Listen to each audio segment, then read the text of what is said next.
tuh Oh iya guysnya. benar-benar. Hari ini tentunya juga ya The Ticker sore hari ini Edo barengan sama Eza juga berjumpa dengan Paman Torik.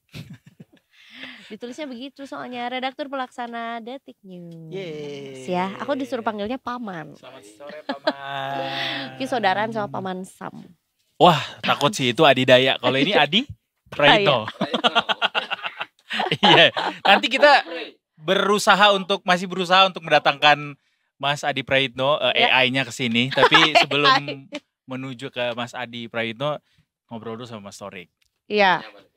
Oh iya, kenapa? Apa atau mungkin ini aku seksis saja ya.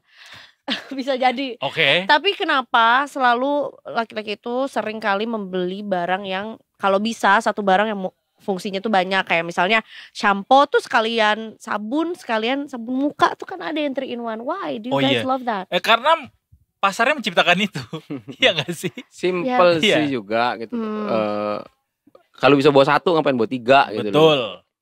Sampai aku berpikir kayaknya ini kalau misalnya bisa shampoo, sabun mandi, sabun muka, cuci motor, cuci piring. Enggak dong, takut. Cuci radiator, satu udah gitu. Itu minuman bersoda. Laki-laki mana yang seperti itu? Yang nyuci motor juga dipakai buat nyuci. Di mana pergaulanmu emang?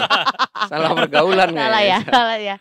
Ya. Dia gak nyambung sih sama topik kita. Bisa disambungin tahu. Tolong. Ketika multifungsi kayak gitu, justru ini ada sebuah pemerintahan baru yang akan mengisi banyak peran yang gak jadi multifungsi karena diisi satu-satu gitu. Betul. Benar nggak Mas Torik? Bahwa ada rumornya kan bahwa kabinet barunya Pak Prabowo ini akan diisi oleh banyak orang yang pada akhirnya memunculkan keresahan bahwa akan terjadi semacam debirokratisasi karena lebih banyak kementeriannya gitu. Kenapa nggak satu payung aja gitu untuk banyak. Konon ya nanti jumlah menteri sama wamennya 50-an lebih. Ih serius? Oh ya. sama wamen? Ya. Oke. Kononnya begitu. Tapi kalau kementeriannya kepala sabar ya kantong negara gitu. Mana hakim minta naik gaji juga kan.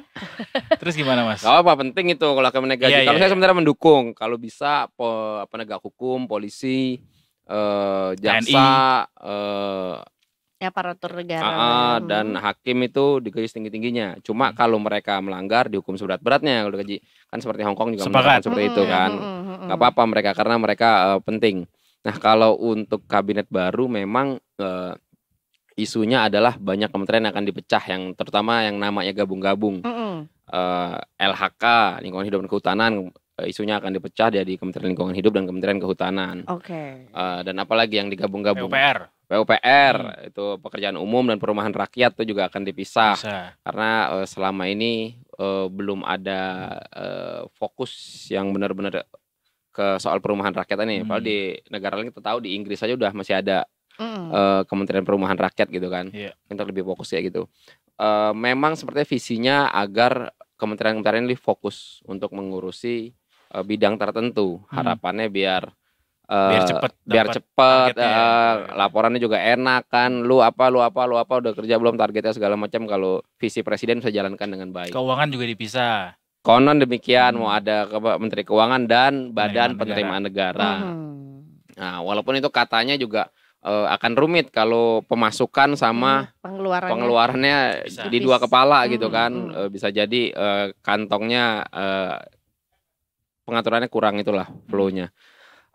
Tapi memang visinya seperti itu ya. Kalau saya sih melihatnya, kalau kami di redaksi ya kalau dicoba aja. Oke. Kalau memang mau coba ya lihat, kalau enggak itu ntar kita kritik. Gitu aja kan. Toh memang sebenarnya tidak ada bentuk baku-baku banget untuk suatu negara, apalagi negara kita negara besar. Apa yang mau dicoba oleh pemerintahan baru ya bisa dicoba. Kalau nanti berhasil ya kita dukung, kalau enggak kita kritisi. Selama orientasinya masih kepada untuk bisa mencapai tujuan yang diinginkan. Betul, gitu ya? Tujuan bersama sebagai negara, memakmurkan rakyat semakmur-makmurnya. Bukan sekadar mengakomodir kepentingan politik sebuah golongan gitu misalnya. Ya, itu juga. Nah ini memang fokusnya itu kan selama ini yang suka dikritisi oleh masyarakat sipil bahwa ada perbedaan, didikotomikan profesional dan orang partai. Tapi kan sebenarnya saya juga sepakat dengan pernyataan beberapa teman DPR, banyak orang profesional yang ada di partai. Sebenarnya ada juga. Kalau di PDIP kita tahu ada Prof. Hendrawan, Supratikno, itu kan juga sebenarnya keilmuannya juga oke. Dan beberapa orang lain lah yang memang berpartai juga. Sebenarnya kalau kami memandangnya dikotomi itu sudah kurang relevan lagi, walau ada kritik seorang petugas partai dalam tanda kutip di kabinet akan membawa kepentingan partainya juga, sekelompok rakyat juga. Tapi itu kan bisa diuji. Dengan zaman yang seperti ini, yang serba terbuka ini bisa kita awasi bersama-sama lah soal itu. Nah, nantinya pada saat penentuan nih siapa yang menjadi menteri atau mungkin pembagian kabinetnya juga, sebetulnya siapa yang mempersiapkan listnya atau mungkin yang bisa memberikan suggestion lah ya kepada Pak Prabowo? Prerogatif di presiden jelas, tapi ya beberapa orang penting yang kalau kita dengar isunya ya ada beberapa nama lah. Boleh disebut gak sih? Boleh di sini. Pakai kode. Ada ya level-level orang dekatnya lah. Salah satu yang santer juga mungkin Pak Syafri Samsudin, Pak Sumidasko Ahmad, Sekjen Ahmad Muzani juga mungkin Pak Hasim gitu ya. Di antara yang memberi masukan. Enggak mau jadi emang enggak. Ini yang memberi masukan kan tadi. Oh, yang memberi masukan, yang memberi list segala macam. Siapa punya aja tim, tapi ya penentuannya dari presiden terpilih nanti. Dan kalau kata Mas Gibran sama Mas Gibran. Oh iya, ya ikutlah pasti. Ya ikut pasti. Kan terpilihnya berdua maksudnya gitu kan. Benar. Emang ada gitunya, Mas Tori? Enggak ada. Oh, enggak ada ya. Tapi yang juga jadi sorotan kita sekarang, ini kan ada muncul isu Pak Prabowo akan membentuk sebuah kabinet yang diisi dengan banyak teknokrat. Ya, Zaken akhirnya disebut Zaken gitu ya. Zaken. Bukan asing ngejanya. Zaken betul, ZAKEN kabinet. Dulu waktu zamannya Pak Jokowi juga sempat isunya akan bentuknya seperti itu ya. Waktu awal-awal karena banyak diisi para teknokrat gitu. Ini kenapa sih isu ini muncul akhirnya bahwa Pak Prabowo akan membentuk itu? Padahal kan kita tahu sendiri ya, kabinet yang baru akan diisi banyak sekali kepentingan koalisi yang dibentuk ini sangat besar gitu. Kalau Zaken saya juga kurang paham. Awalnya Pak Prabowo sendiri gak pernah ngomong langsung ya. Pak Prabowo tuh ngomongnya akan diisi putra-putri terbaik bangsa. Itu aja. Nah itu ya bisa jadi orang-orang dalam partai juga. Tapi gini mungkin yang kita tangkap sebenarnya cirinya yang dipelajari Pak Prabowo juga dari Pak Jokowi yang kami dengar bahwa menteri-menteri ini harus kuat juga saat menghadapi parlemen, saat DPR. Nah, ini ilmu yang diambil dari Pak Jokowi juga, yaitu meletakkan ketum parpol sebagai bawahan di kabinet. Nah, ini sepertinya akan terjadi juga. Jadi isu-isu yang kita dengar bahwa semua ketum parpol, terutama original four pendukungnya Pak Prabowo, itu akan menjadi Menko di kabinet baru nanti. Nah, di situ dengan ketum parpol jadi bawahan presiden, itu komunikasi dan kebijakan bisa lebih cepat dieksekusi, lebih inline, dan DPR-nya juga biasa sambutannya gitu kan. Karena ketumnya yang datang gitu kan ke DPR untuk rapat dengar pendapat lah atau rapat kerja, anggota DPR aja udah nyambut banget gitu. Jadi kan. Jadi secara tidak langsung bisa dikunci gitu ya. Ya lebih nurut lah mereka, ya. lebih nggak bawel lah mungkin gitu. Kalau dari segi ngomongin game powernya ya.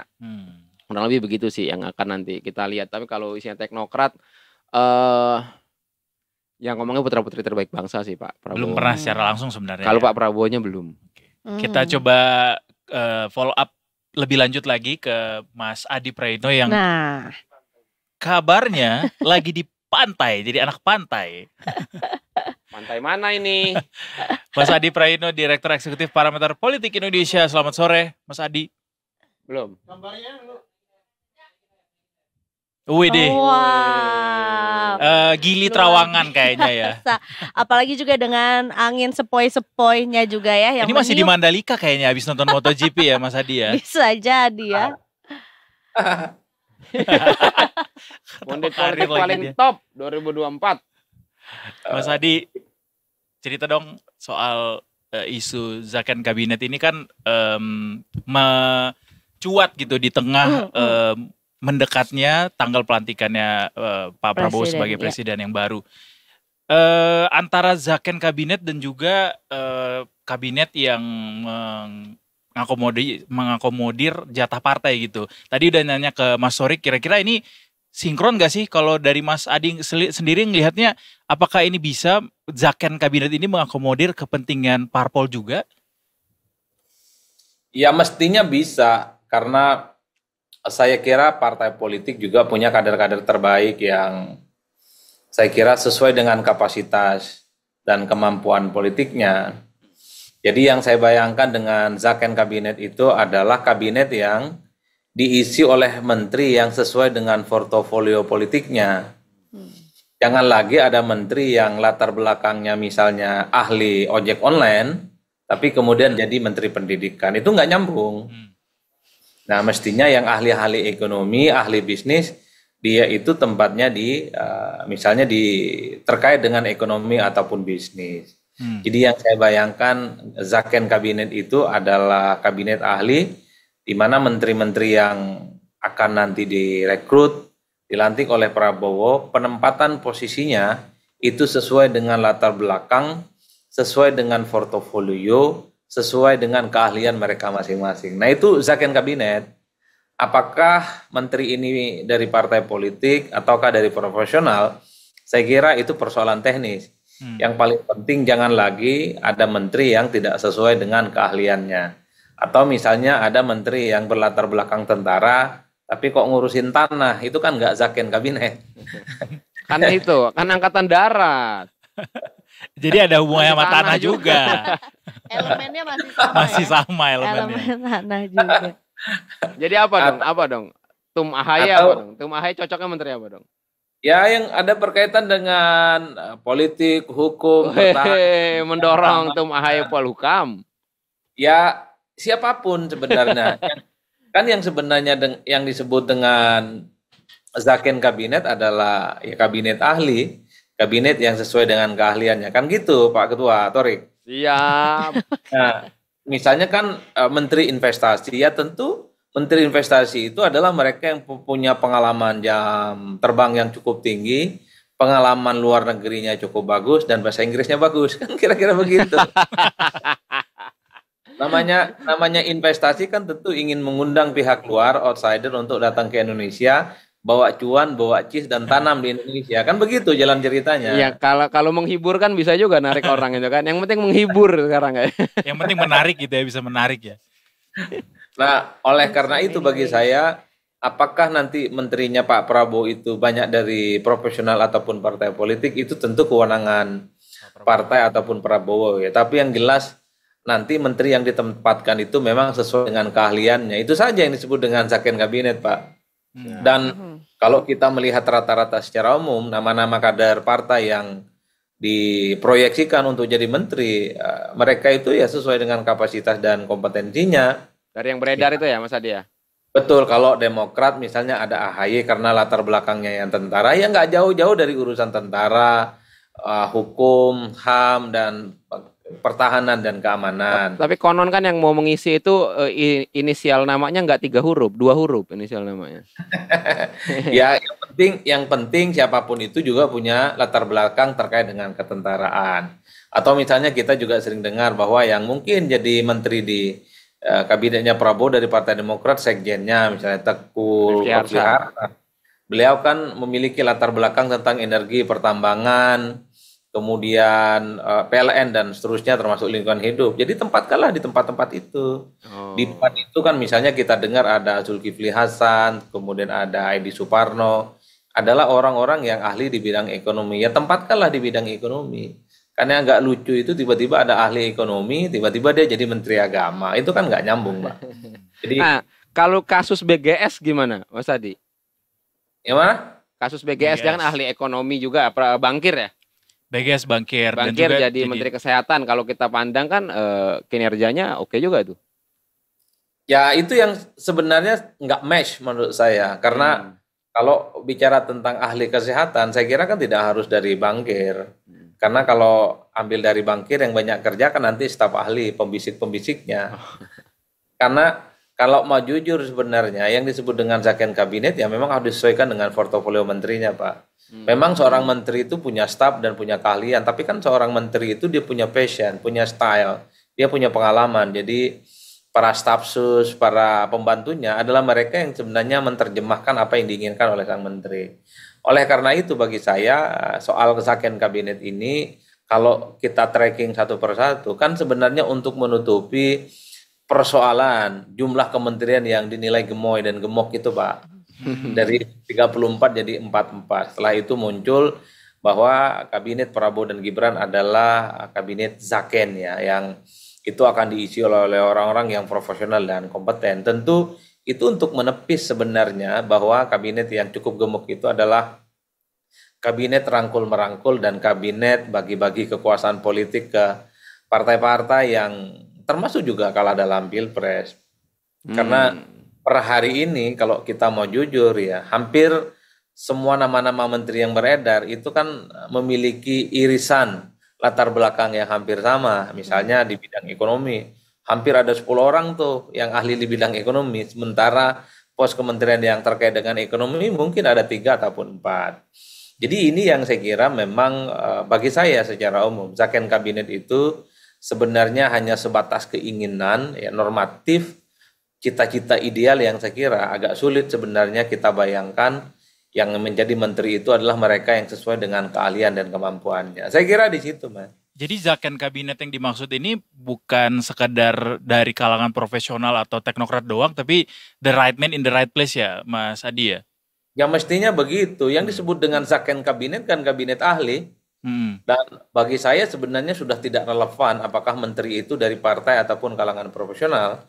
Karena sekalipun dari kalangan profesional, mereka itu adalah yang terkonfirmasi bagian dari orang yang mendapatkan restu dari partai politik.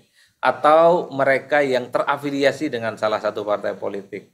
Atau mereka yang kemudian mendapatkan persetujuan dari partai politik.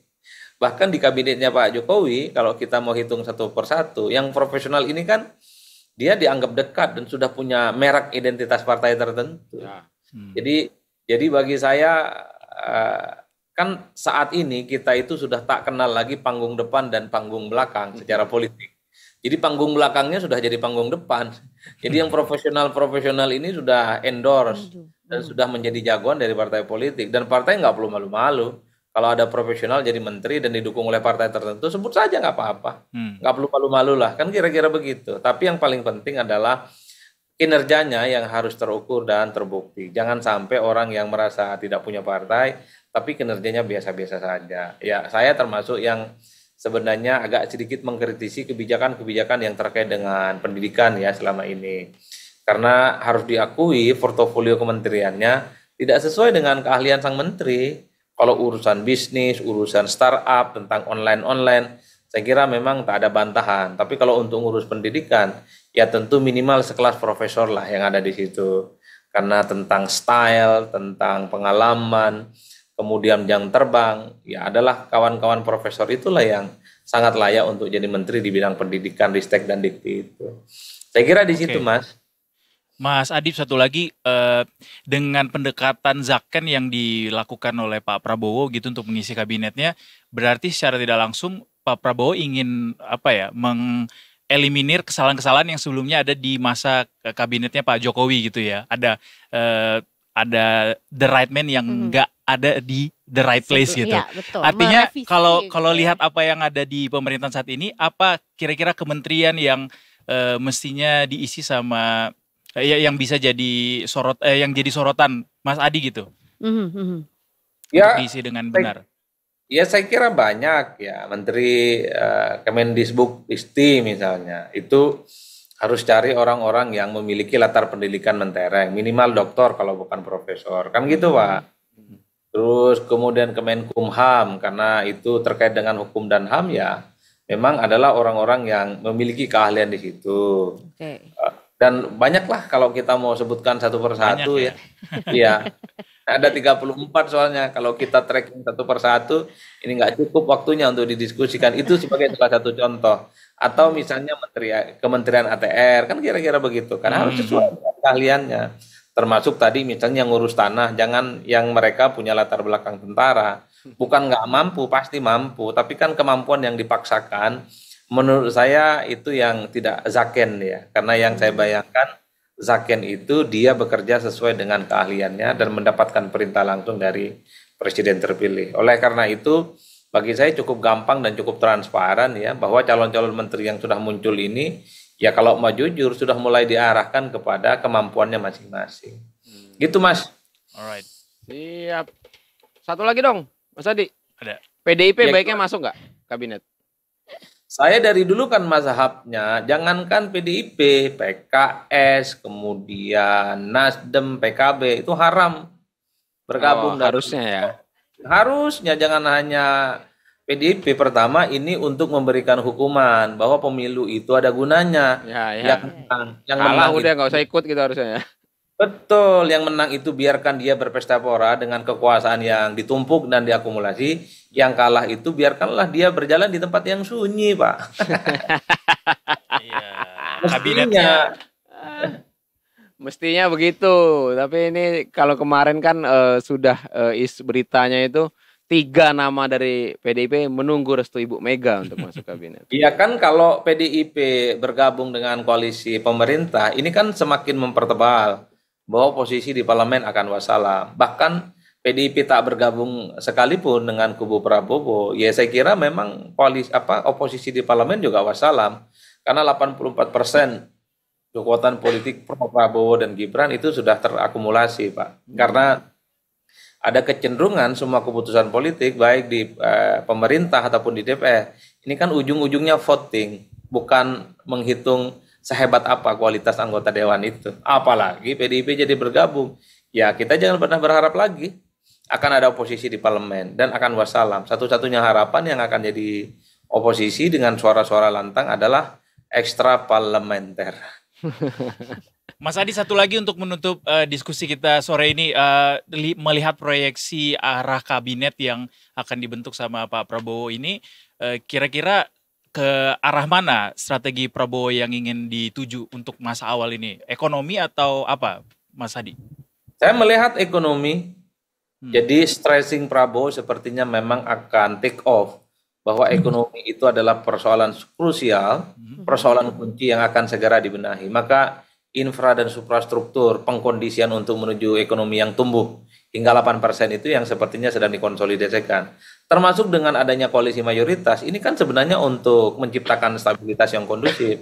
Karena ada teori yang mengatakan kalau ada resistensi, ada gejolak, ada protes-protes, ada mungkin kelihatan elit-elit itu tidak solid karena saling perang-perangan secara terbuka, secara ekonomi itu tidak menguntungkan. Oleh karena itu, koalisi mayoritas bagi saya termasuk ingin menggandeng PDIP, bagian dari upaya menciptakan supaya tak ada lagi huru-hara, tak ada lagi gejolak secara politik, dan ini menjadi soft landing sebenarnya bagi pertumbuhan ekonomi yang diharapkan. Bukan hanya 5 ataupun 6%, tapi menjadi 8 atau 10%. Semoga pertumbuhan ekonomi itu di masa Pak Prabowo bisa kita nikmati bersama. Karena kita khawatir sekalipun ekonomi tumbuh, kan tumbuhnya di sekitaran kekuasaan, Pak.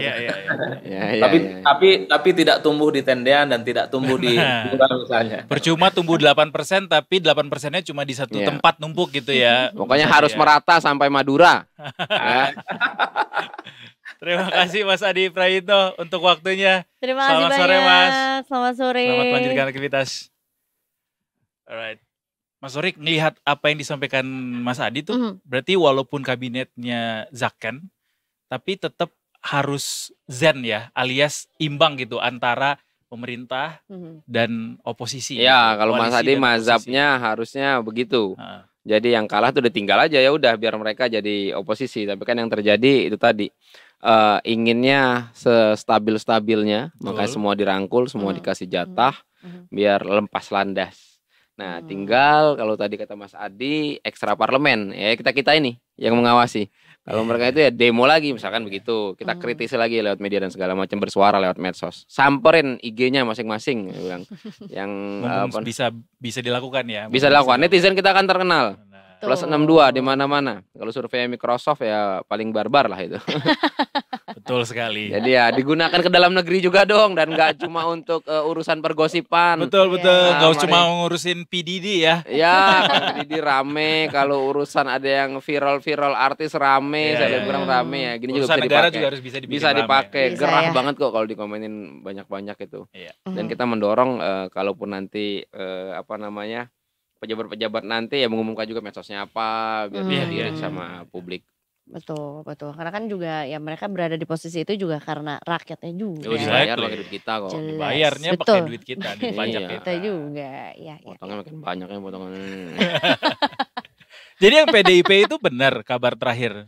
Iya, katanya menunggu restu Bu Mega. Oh, gitu Ketiga ya. nama. Tapi itu berarti boleh-boleh aja ya dari oposisi untuk diajak atau dirangkul masuk ke Ya kabinet kalau itu yang tidak baru? ada aturan baku sebenarnya, Oke. tidak ada aturan yang dilanggar, Hmm. posisi begitu. Tapi memang itu akan membuat pengawasnya itu jadi berkurang, tidak ada sisi lawan yang mengawasi kerja-kerja pemerintah ya. Semuanya satu sisi. Mhm. Walaupun kalau dulu di eranya Pak SBY ada koalisi periode keduanya kan Setgap ya. Nah, itu kan koalisi, tapi rame koalisinya. Iya. Golkarnya bandel, PKS-nya lucu gitu kan. Nah, Enggak. itu agak seru lah. Iya, Dari segi iya. pemberitaan pun agak seru. Kalau nih satu suara ya berita sepi juga ya, Dok ya. Mhm. Benar sekali. Kita kayak yang liputan di DPR tuh ngantuk jadinya. Kalau misalnya banyak suara kan Kurang jadi Betul, dulu kan ada ya. Pansus Senturi, Betul. ada apa, Fahri Seru Hamzah, lah bla itu. bla, seru banget sih zaman itu. Ya kalau bayarannya memang pembangunan kita cush, Ya, kayak kata Pak Jokowi jadi that's why harus kita kawal bersama ya ya. harus kita kalau sama 8%. 8%. Amin. Presiden ke-8, 8%. Kode Pak Amin. Prabowo juga 08. Kode apa? Kode Danjen Kopassusnya. Oh, Prabowo iya. dipakai Oh, 08. 08 ya. kirain nomor depan HP-nya. Iya, Semua. 8 semua dong. Semua 08, Mungkin Kakak. Yordania kan. Ya, Oke deh, terima kasih banyak Mas Arik. siap. Yes. Kapan-kapan kita